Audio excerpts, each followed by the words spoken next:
Hello and welcome to Commodity Champions. I'm Manisha Gupta and this is a special one that we get to you from MEWA India 2025. This is the second edition happening right here at Geo Convention Center, and very important because one, we've seen higher numbers come in here, and also important from India's perspective because we are looking at India continuing to be a major consumer of almonds, cashews, dates and much more there. And also India, this is an important season here because we do see demand growth increase, especially in winters, and also because this is wedding season. So what does this summit mean, where we have various international associations and countries taking part of? Joining me are very eminent people here. I have with me Mr. Gunjan Jain, who from Natraj, Rajiv Pabreja is from Commodities Trading Corporation, and Yash Gauli from Candor Foods. They also are NDFC's founding members. Thank you guys so much for joining in. I'll start with you, Gunjan, first. And you started NDFC. You guys started NDFC last year. What was the reason behind that? Because we do understand that dry fruit majorly is a very unorganized market. So is this an opportunity or a way to bring everybody together? Yeah, that was exactly the intent. The nuts and dried fruit market today stands at a whopping $8 billion on a retail level. And there was no national body that was unifying all of us together to get us together to have one common body, one voice, with the honorable government, with various international boards, and just getting the whole industry together as a family. So the Vasudev Kutumba, we really took that when our Prime Minister Modi ji said that, and we said we want to have a nuts and dried fruit world together, the Vasudev Kutumba of nuts and dried fruit. So that's where the idea of NDFC came. So Gunjan, this is not just the largest in India. From what we understand from the scale of it, this perhaps is the largest international gathering that we've seen. Yeah, for the nuts and dried fruit world, MEWA 25, which is the flagship event that we do for the NDFC to get all our members together, it's become the international event for nuts and dried fruit, and the response has been phenomenal. Any origin you can think of, whether it was US, Chile, Argentina, there are countries which still do not have a phytosanitary protocol with India, but they have a 20-people delegation visiting us. We've had a launch of Turkish dried fruit here. We have had a very major press conference releasing the health benefits on pistachios on Indian by a very major Indian doctor. So lots of stuff happening. You can see the display we have. That's the world of nuts and dried fruit. Close to about 100 different displays, varieties here to talk about. That's the scale of the nuts and dried fruit world. Rajiv, so people come together, and as Gunjan said, if there are 7,000 people here, they are clearly looking to network, expand and do business. So what are those kind of numbers looking like? See, this is one of the biggest, as Gunjan told, this is one of the biggest gathering on the nuts and all the dry fruits. If you see total, the business will be more than $50 million of business is going on here. Or you find each and every supplier in the world of nut is here, and nobody wants to miss. If he is missing, that means he is not in the business of nuts and dry fruit. He has to be here, then the business is going on. People are all the way flying from every corner of the world. You find flying out here. We had one day a cricket match here also, as I told you, and 3 days of networking, business, fun, and a lot of business is going on.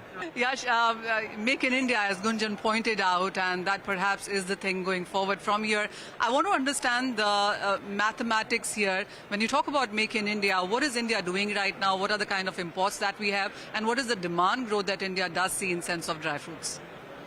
So Manisha, most of the dry fruits and nuts are traditionally imported. We do have our own crop as well, which is for raisins, for cashews, and for walnuts.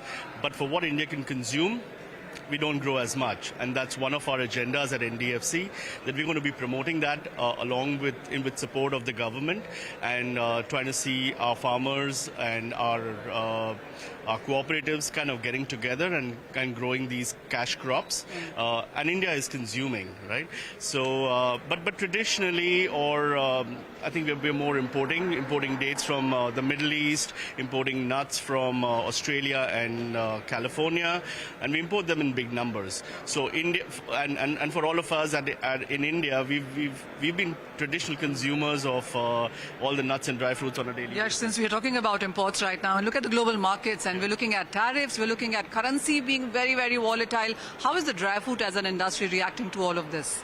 So these are challenging times for the whole industry, and I'm sure it's for the other commodities as well. But food being very, very basic, and it's a staple now. We look at almonds and raisins and cashews being staple. So I think the consumers are reeling with it, and we've as an association, we've gone out to the government. We've been giving some representation that we need to look favorably to our industry, look at the GST, look at the customs tariffs, and the other things that could enable our consumers to have nutritious food, and all of which is highly, highly nutritious, right? So we hope that we'll You're heard very soon, that you're loved more. All right. Gunjan, we do import a lot, we do consume a lot as well, and there was a time that dry fruit demand was very cyclical. As I mentioned, winters, wedding season, gifting, Valentine, does that do anything for your business at all? Valentine, not so Not much. so much. I would love to have, I wish instead of a rose, if there were boys gifting girls chocolate-coated almonds or chocolate-coated nuts. We have to start a revolution to do that. So that's something I mentioned. Yash talked about farmers, and two things I want to mention. We have been highly motivated by our Prime Minister. So we wanted to do a Make in India. So earlier, this show is a classic example of Make in India. Earlier, we were sending all people out. We were going out to international shows to buy nuts. All the buyers, all the sellers used to be there. We used to go to Gulf Food and other conferences. This is for the first time when we created. So instead of foreign exchange going out, this is the first time that the foreign exchange is coming back into India.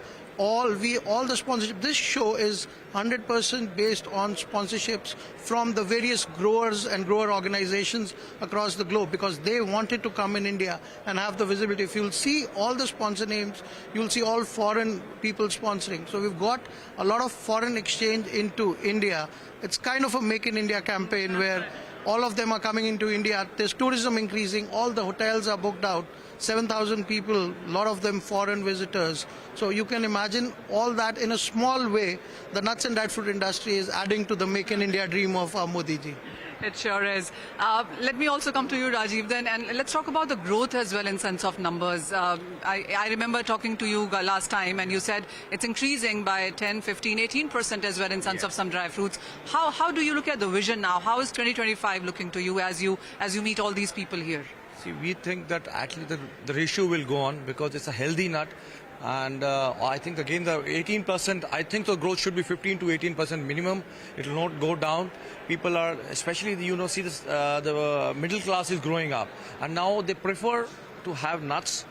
And as you were talking about the Valentine, I heard people buying rose almonds because there are some rose flavored almonds also there. So you will see little different varieties also. Regarding growth, there will be no stop.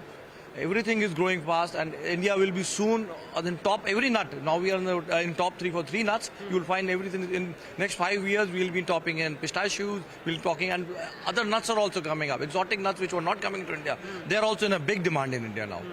Well, yes, I saw macadamia and some hazelnuts and a lot of things. Hazelnuts, macadamia, Brazil nuts, and pecans. Every nut is coming up.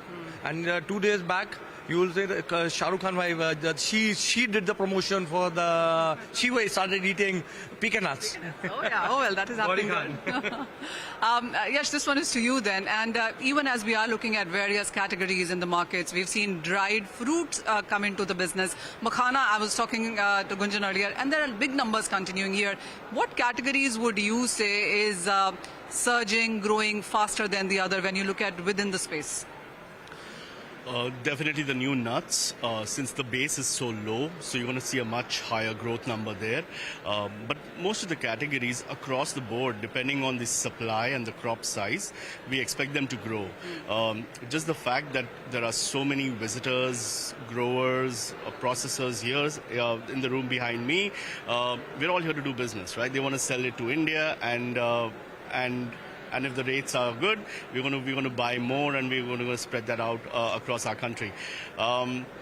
The categories that we look are going to grow more majorly are the ones with a smaller base. So things like, again, exotic nuts, some of the berries, prunes. I think they're all very healthy products. And we also see a lot of emphasis from the marketing boards. So as and how you start seeing more advertisements, Jasmeet Bumrah is the brand ambassador for California pistachios. I'm sorry, all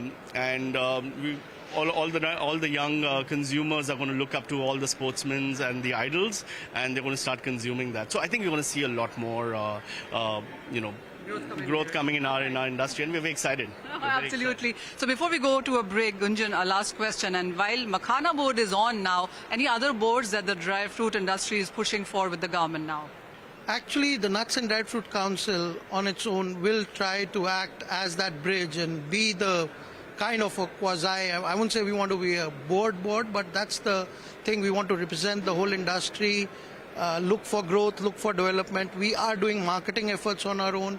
We have done free tree plantations to the farmers. We did a plantation drive for cashew nut plants. We have done a plantation drive for walnut plants. For the first time, Indian government has allowed now the phytosanitary protocol to import good planting material, because we did not have planting material. So there's a protocol now in place, and we will be looking at higher plantations in India. But that's again one of the dreams, as Yash mentioned, to bring that up.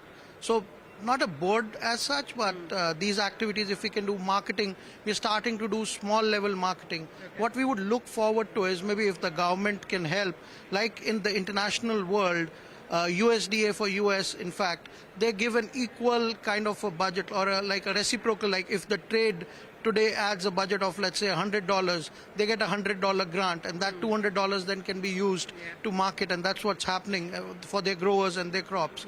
If we could have some kind of an arrangement like that, we as a trade body have come forward.